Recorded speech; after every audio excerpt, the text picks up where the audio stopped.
Hi, welcome to Straight Talk Real Estate with Ken Pletsky. I'm Ken. I have been helping buyers, sellers, and investors for 30 years now in real estate, and I've had lots of experiences and written lots and lots of contracts.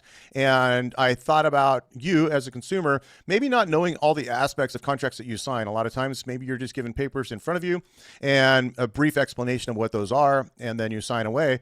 But we have been breaking down the buyer brokerage agreement and making sure that you completely understand every paragraph, every line, every term that's in there for when you sign with an agent, you understand exactly what you've signed into. And now I want to kind of connect it all. We've been talking about it for the last several weeks, breaking it down piece by piece. And this episode is going to be about how that might affect you when you're writing your offers, because it really is just signing on with an agency agreement of who's going to represent you. But a lot of times we're not thinking about how that might affect the interpretation from the seller or seller's agent when we're writing that. So we are going to cover that content today. I hope you've been subscribing or sharing our channel as we break down this buyer brokerage agreement and helping anyone that you know who might be thinking that they might want to buy a house and maybe they don't know everything that they should, right? So when buyers think about making an offer, they usually are just thinking about price, right? What I want and maybe some terms. But in reality, when you write up an offer, there's all these different components, including our buyer brokerage agreement, that needs to be used in the offer and should be considered, right? Because in reality, your offer is made up of the price, it's made up of the terms and the structure. And with the new buyer brokerage agreement and the buyer agency being paid through the purchase and sell agreement now, it needs to be considered when you are making the offer because it directly impacts you as a seller evaluates that on their best net. And we talked a little bit about that in the compensation piece on the last episode. And we broke that down. And when we talked about it, we said, your fee with your buyer brokerage is agreed to up front. So whatever that fee is that you and that buyer brokerage have agreed to, that is going to be considered when you write your offer, because on line 17 of the purchase and sell agreement, it's now not just between you and your agent, it's actually between you and the seller, because you are writing that into the contract for the seller to pay that fee on your behalf.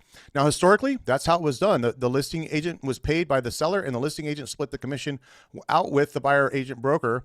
And that's historical process of how it had been in the past. Now the sellers getting to consider it if it's a fair compensation, or if it's a compensation that is bringing them below their net. They may be countering you on some of the other terms that you've written into your offer. So that's where it becomes part of this conversation is am I asking the seller to cover it? Am I going to structure it into the deal where I've maybe not asked for so much off of price or some of the closing costs or things like that, because of my compensation that I would owe my agent is being handled through the purchase and sell agreement.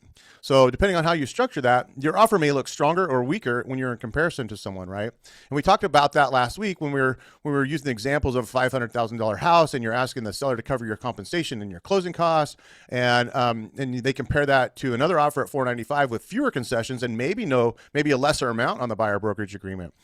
So the seller is going to be looking at the lower price because they may net more, right? So even though you have a high price, but the compensation is outside the range of what we would maybe consider average or normal, the seller may actually choose to counter that. And when it chooses to counter that, they can choose to counter any part of the contract, the term. It could be price, it could be the closing costs, it could even be the buyer brokerage agreement. And the seller may take the lower price because of that. So structure does matter is the key. And when you're considering that, you and your agent are going to be talking about what their normal is, and then what the average in the industry might look like. But every time it is always negotiable between you and your agent, and then that is getting either handled through the purchase and sell agreement or outside of that separately. We also talked about agency, right? And we talked about who represents who and who's actually negotiating for you. That buyer brokerage services agreement tells you exactly who is signing or representing you and how much your agent is going to be helping you with structuring your offer, giving you a good position when you're, competing with offers. And we've seen that here recently in the last couple weeks. I've actually seen a couple homes have multiple offers on them, and writing a winnable offer or structuring an offer correctly is something that goes into your favor when you're looking at maybe wanting to really purchase that house, right? And that's if you're in a dual agency. We talked about that last week, or I guess it was 2 weeks ago. We talked about dual agency and what the impact that is, because it changes, right? The agent can't look at you as their client when they're in a dual agency. They have to stay neutral. They're not guiding you the same way, and that impacts your offer as well, because that's how they're limited, which is what it's called, limited dual agency, in the structure of your buyer agency agreement, and of course in the listing agreement if they're a dual agent. And we talked a lot about what type of agency you want to sign with your buyer agent, right? Are you looking to be exclusive when you're working exclusive with that agent? And just to clarify what that means they're the only agent that you're going to see properties with. They're the only agent that you're calling about certain homes and getting data and detail on. They're representing you through the writing of the offer all the way through to closing. And that's exclusivity, where we were talking about the opposite of that would be non-exclusivity. And that is where you can actually work with multiple agents to find you the right house. And in that scenario, those agents are out there kind of competing, working hard to make sure that they're the one that brings you the home that you want, and that you're not stuck in with an agent that maybe isn't working as hard. It gives you some more options to do that. But the exclusivity usually gives you a better communication, it gives you a more effort, and probably even a stronger offer because they know that you have chosen them and that you're committed to working with them. And so kind of some of the things that I've seen, when people are writing offers or buyers are structuring their offers, for years, it's always, usually been about price. A lot of times right now, it's about closing costs and things that are getting the seller to participate in on their behalf so that they can win the offer and buy the house from the seller. And they kind of ignore everything else. They're kind of focusing in on the price. They're not focusing in on some of the terms and structures, maybe timelines and things in there that would help them win the offer over a competing offer that's out there. So it's not just about being the higher price. It's about the full net and the terms. And this is why it's important for your buyer agent, if you're working with them, ask them about their investigation on the property or their research on the property. Are they doing a market analysis to make sure it's priced appropriately in the market before you even structure your offer? Are they calling up the listing agent and asking as much detail as they can get from the listing agent about the seller's wants and needs? Could be timing of when their move is happening. It could be that they're more focused on leaving some personal property or things that are important to them. And we've seen many things over the years. I've even seen where they've wanted to leave chickens behind, and we don't want to rehome the chickens, so we want the buyer to assume them. And it would gladly write that in the offer. Please leave the chickens, and we'll have them for dinner tomorrow. I don't know, but the reality is sometimes that investigative work helps you write a better offer when you are presenting that to the seller, because you've taken the time, or your agent has taken the time, calling up the seller's agent and asking what those terms, the structure of the offer, what would make their offer winnable, and those kinds of things. So some common mistakes, we've always been bringing those up, might be that we only think about price, right? I'm going to just lowball the heck out of the offer, but we didn't consider the fact that we're also asking them to pay for our buyer brokerage agreement. So we've structured this offer at a really low amount. And then we've also asked for our compensation in our buyer brokerage agreement to be paid for by the seller. And pretty soon, we didn't think about what the net would be for the seller's behalf, right? I mean, we're trying to get you the best deal possible. There's no question about that as we coach you through structuring a great offer. However, some of the things we have to remind them, our buyers, about is the fact that we've already asked them on a lower price. We've asked them for some terms, maybe closing costs, and now we're asking them to pay a buyer brokerage agreement. So it might be something we consider different or changing in the contract itself, and not so much concentrating on getting the lowest price. If I can get all the other concessions that save me money out of pocket, maybe that is a better offer in the long run for me, so that I can get the house and you'd be able to purchase it, right? And so sometimes not realizing, the representation impacts negotiation can be a factor as well, right? I mean, how well is your agent representing you? How well are they connected? How well are they involved in investigative work in the structuring of your offer and things like that? And so you really got to pay attention to the entirety of the buyer agency agreement, because when you're going to go back and write your offer, it's all structured in that, where the seller gets to actually see those terms, and the agency stuff is written into the purchase and sale agreement, right? So the bottom line is your buyer brokerage agent agreement isn't just paperwork. It actually defines you. It defines how you're going to complete your offer. It impacts how you are going to, structure it.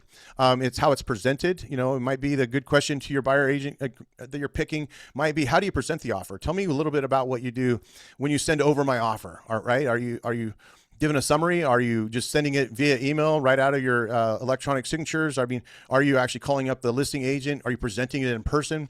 Those types of things are important questions, because your representative of your offer is actually impacting how the seller is receiving it as well, right? And then how it's negotiated. It could be some verbal stuff going back and forth on your behalf under a buyer brokerage agreement with the listing agent, right? And that's the difference of the dual agency piece. It's really not. They're really just not going back and forth with anybody but the seller and the buyer, and not giving any insight or staying neutral, I should say. They're completely staying neutral, but not giving any insight or experience or advice to structure an offer, because they can't hurt the other party if they are a dual agent.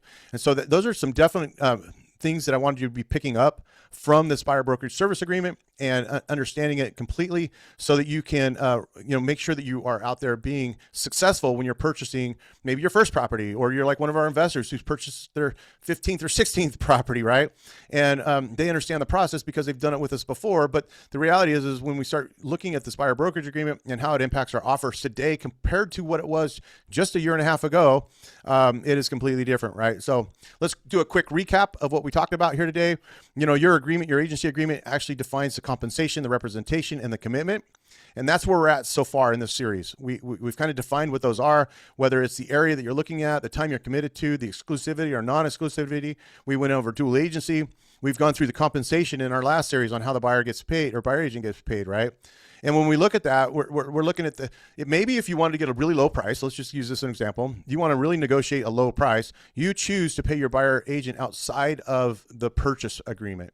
And this might impact the net of the sellers. Well, it definitely would, because the seller's not paying it. And because of that, they may be more willing to look at your offer as a structured deal, since it is a bigger net than any competing offer that might come up. So this kind of wraps up our buyer brokerage agent agreement explanation. We're going to go into some other materials as we continue walking through the entire agreement and the process of buying real estate in the Washington State area, and looking at what most of the buyers are doing in the market today and how they're structuring their deals, and looking forward to continuing this discussion with you. If you haven't subscribed yet, we hope you do. We hope you're sharing our page or our information out there with anyone that you know that is thinking about buying, so that they're very, very clear on the understanding of what this buyer brokerage agreement is and what they're signing when they sign. So if you found this helpful, please do share. We appreciate it. If you like and subscribe, that would even be better, because we're going to continue content as we continue breaking down other forms in Washington State, along with advice maybe on biggest mistakes people have made, or the biggest successes people have made when they're in the real estate process of buying and selling. So I'm going to continue breaking down the real estate the way it helps you.